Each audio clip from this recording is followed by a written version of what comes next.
নমস্কার বন্ধুরা, মিঠুর কুকিং চ্যানেলে আপনাদেরকে আবারও স্বাগত। আজকে একটা দুর্দান্ত মিষ্টি রেসিপি নিয়ে চলে এসেছি, যেটা উড়িষ্যার কিন্তু বিখ্যাত। আমরা পুরীতে গিয়ে কিন্তু সবাই খেয়ে থাকি, তো দোকানের মতন তো কখনোই হয়নি। এটা ঘরোয়া হয়েছে, যেহেতু 100% এটা হাইজেনিক এবং যেমন হেলদি তেমন টেস্টিও। Healthy, hygienic plus healthy. তো আমি একটা পাত্র গ্যাসে বসিয়ে তাতে 2 কাপ চিনি, 2.5 কাপ মতন জল দিয়ে ভালো করে ফুটিয়ে নিয়ে একটা শিরা বানিয়ে নেব। তো এর মধ্যে দিয়ে দেবো ছোটো চামচের 1 চামচ মতন এলাচ দানা, বড় এলাচ দানা, আর 8-10টা মতো কেশরের ধাগা। তাতে কালারটাও শিরার কালারটাও খুব ভালো হবে, আর এলাচের জন্য একটা গন্ধও হবে ভালো। এটা চিনিটা ফুটতে দিয়ে দিয়েছি। আর এরপরে আমি একটা বাটিতে নিয়ে নিয়েছি 2 কাপ ময়দা। আপনারা চাইলে আটাতেও করতে পারেন। একটু পিঙ্ক সল্ট নিয়ে নিয়েছি, আর ছোট্ট চামচের 1 চামচ নিয়ে নিয়েছি বেকিং সোডা, 3 চামচ মতো ঘি নিয়েছি। নিয়ে ভালো করে সমস্ত শুকনো উপকরণগুলো মিশিয়ে নেব। খুব সুন্দর করে মেশাতে হবে, যতক্ষণ না পর্যন্ত একটা দলা, হাতে চাপলে দলা হয়, ততক্ষণ পর্যন্ত কিন্তু ভালো করে মিশিয়ে নিতে হবে। এরপরে নর্মাল টেম্পারেচারে, রুম টেম্পারেচারে রাখা জল দিয়ে শক্ত করে মেখে নিয়ে, দেখুন হাত দিয়ে ঠিক ডোটাকে একদম টেনে টেনে এইভাবে করে মেখে নিতে হবে, যেটাতে খুব সুন্দর মাখা হয় অথচ একটু টাইট থাকে, খুব বেশি সফট না হয়। এবারে 2 হাত দিয়ে লম্বা করে একটা লেচি করে নিয়েছি, আর তারপরে কাঁচি দিয়ে ছুরি দিয়ে কেটে নিয়েছি একটা সাইজ করে। আমি মিডিয়াম সাইজ করে কেটে নিয়েছি, আপনারা চাইলে একটু বড় বড় করেও কাটতে পারেন। যে যেরকম সাইজ করবেন সেরকমভাবে কাটবেন। আমি ঠিক এইভাবে করে কেটে নিয়েছি। তো এবারে সবকটা লেচি তুলে নিয়ে তার মধ্যে দিয়ে একটা লেচি নিয়ে আমি একটা রুটির মতন বেলে নেব।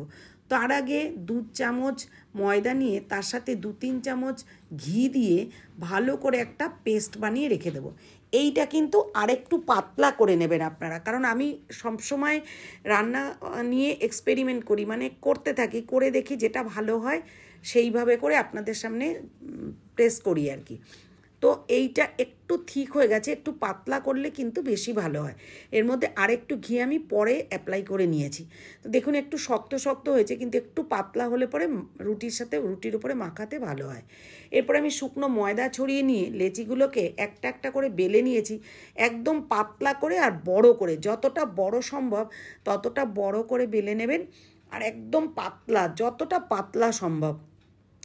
এরকম করে 4-5টা রুটি মতন আমি একসাথে করে বেলে নিয়েছি।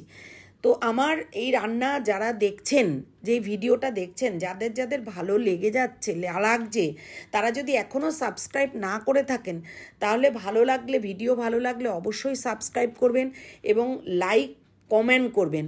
আর যদি কোনো জায়গায় মনে হচ্ছে যে ভুল আছে বা অন্য কিছু আমাকে কারেকশান করতে হবে, আমি সবসময় এটা বলে থাকি, তাহলে সেটাও কিন্তু আমাকে জানাবেন, তাহলে কারেকশান করে নিয়ে অন্যভাবে করতে সুবিধে হবে। এরপরে রুটি আমি 4-5টা একসঙ্গে বেলে নিয়েছি। বেলে নিয়ে ওই যে ময়দার যে পেস্টটা ঘি দিয়ে করে রেখেছিলাম, সেটা উপর থেকে একটা রুটির উপরে লাগিয়ে নিয়ে উপরে আবার আলতো করে একটু ময়দা ছড়িয়ে নিতে হবে। নিয়ে ভালো করে মাখিয়ে নিয়ে এর উপর দিয়ে আবারও আরেকটা রুটি দিয়ে দিচ্ছি। তো এইভাবে করে একটা একটা করে রুটি দেব, আবার তার উপরে ওই পেস্টটা লাগিয়ে নেব, নিয়ে তার উপরে আবারও একটা রুটি দেব। এরকম করে করে আমি 3-4টে করে রুটি দিয়েছি। আপনারা 4টে বা তার বেশিও দিতে পারেন। বেশ যে স্লাইসগুলো আসবে না পরপর, ভেতরে যে পরপর একটা লেয়ার পড়বে, ওই লেয়ারগুলো কিন্তু অনেকগুলো তাহলে পড়বে। তো এরকম করে প্রত্যেকটা রুটির গায়ে আমি ওই পেস্টটা লাগিয়ে নিয়েছি। লাগিয়ে নিয়ে তারপরে তার উপরে আরেকটা করে রুটি চাপা দিয়েছি, আর লাস্ট যে রুটিটা দিয়েছি তার উপরে কিন্তু আর ওই পেস্টটা দিইনি, ময়দার পেস্টটা। এইবারে দেখুন ঠিক এইভাবে করে একদম সরু করে টাইট করে একটা রোল করতে হবে। কোনো সময় যেন একদম ঢিলে না হয়, তাহলে কিন্তু খুলে যাবে। আর একদম লাস্ট যে মোড়টা মোড়াবো, তাতেও কিন্তু আমি ওই ময়দার পেস্টটা লাগিয়ে নিয়েছি। তাতে কী হবে, পুরো রোলটা একেবারে লেগে যাবে, খুলে যাবে না, খুব সুন্দর করে রোলটা হবে।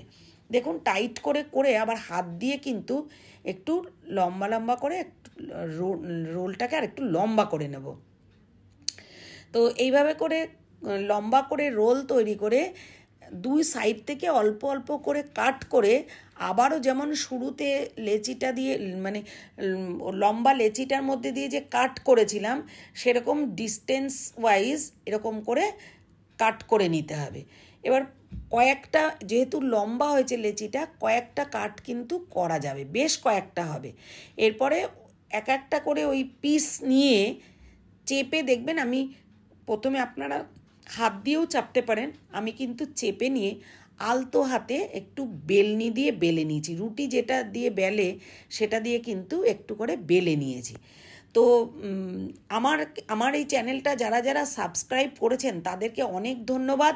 আর যারা এখনও সাবস্ক্রাইব করেননি তারা যদি ভালো লেগে থাকে সাবস্ক্রাইব করবেন, কমেন্ট করবেন কেমন লাগলো, আর লাইক করতে ভুলবেন না ভালো লেগে থাকলে। দেখুন এইভাবে করে আলতো হাতে প্রত্যেকটা বেলে নিতে হবে। বেলে একটা ডিশের উপরে আমি রেখে নিয়েছি। এরকম করে কিন্তু আমি প্রতিটা মিষ্টি তৈরি করেছি। দেখুন একটা ডিশের উপরে কিভাবে সাজিয়ে নিয়েছি, ঠিক এইভাবে করে করে নিয়েছি। এবার কড়াইতে আমি গ্যাসে কড়াই বসিয়ে নিয়েছি। কড়াই বসিয়ে নিয়ে এরপরে সাদা তেল দিয়ে দিয়েছি, একদম ডুবো তেলে ভাজতে হবে। সাদা তেল দিয়ে তেলটাকে গরম করে নিয়েছি। গরম করে নিয়ে একদম অর্ধেক মানে জাস্ট বুদবুদে উঠেছে, এই রকম সময় কিন্তু ওই মিষ্টিগুলো ভাজতে ছেড়ে দিতে হবে। একদম হাই হিটে কিন্তু ভাজলে আর ফুলবে না। দেখুন একটু পরেই তেলের উপরে কীরকম ভেসে ভেসে উঠেছে, একদম ফুলে উঠেছে। এবার এতক্ষণ কিন্তু গ্যাসটা লো টু মিডিয়ামেই ছিল। পুরোটাই কিন্তু লো টু মিডিয়ামেই করতে হবে, করে ব্রাউন করে সমস্ত ভেজে তুলে নিয়ে দেখুন কত সুন্দর পার্ট পার্ট খোলা দেখা যাচ্ছে। এগুলো তুলে নিয়ে ওই যে চিনির শিরাটা করে রেখেছি তাতে আমি এই ভাজা মিষ্টিগুলো ওর মধ্যে দিয়ে দেব। দিয়ে একটু এপিট ওপিট করে নাড়িয়েই কিন্তু তুলে রেখে দেব।